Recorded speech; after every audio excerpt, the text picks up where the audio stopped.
રાજકોટ અગ્નિકાંડને લઈને ગુજરાત સહિત દેશભરમાંથી લોકો પોતાનો શોક વ્યક્ત કરી રહ્યા છે ત્યારે રાજકોટના વિવિધ વેપારી મંડળોએ મૃતકોને શ્રદ્ધાંજલિ આપવા બપોર સુધી પોતાના ધંધા રોજગાર બંધ રાખ્યા હતા અને શોક સભાનું પણ આયોજન કર્યું હતું।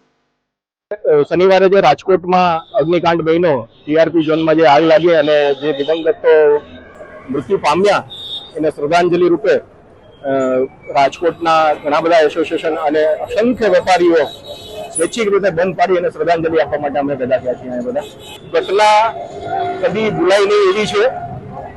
અધિકારીઓને દોષ આપવા કરતા ખરેખર સ્વયંભૂ જાગૃતતાની પણ જરૂર છે। આમાં ખાલી અધિકારીઓને દોષને બદલે દોડીને અધિકારીઓ પોતાનું કામ કરતા જ હોય છે, છતાં પણ આવી ક્યાંક ઘટનાઓ ઘટે છે એમાં એક સામાજિક ત્રુટિ પણ છે કે ખરેખર આપણે પણ એવું ચેક કરવું જોઈએ કે આવડો મોટો ગેમ ઝોન છે કે આવડી મોટી કોઈ પણ ઇમારત છે કે આવડી મોટી કોઈ મોલ છે તો એની પાસે સેફ્ટીના સાધનો છે કે નહીં, અથવા તો એની પાસે એનઓસી છે કે નહીં।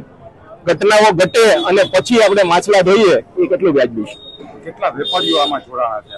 વેપારીઓ અમારી પાસે અત્યારે અસંખ્ય ટોટલ જૂની બજારો છે, રાજકોટની મુખ્ય બજારો છે, બધી બંધ જ છે, એમાં કોઈ ગણિત કરી શકાય એવું નથી, ગણતરી નથી। રાજકોટના wholesale textile merchant association, Dharmendra road, Lakhajiraj road, Ghikanta road, Gundawadi, Danapith, પરા બજારના તમામ વેપારીઓ આજે સ્વૈચ્છિક બંધ પાડી અને મૃતાત્માઓને શ્રદ્ધાંજલિ આપે છે।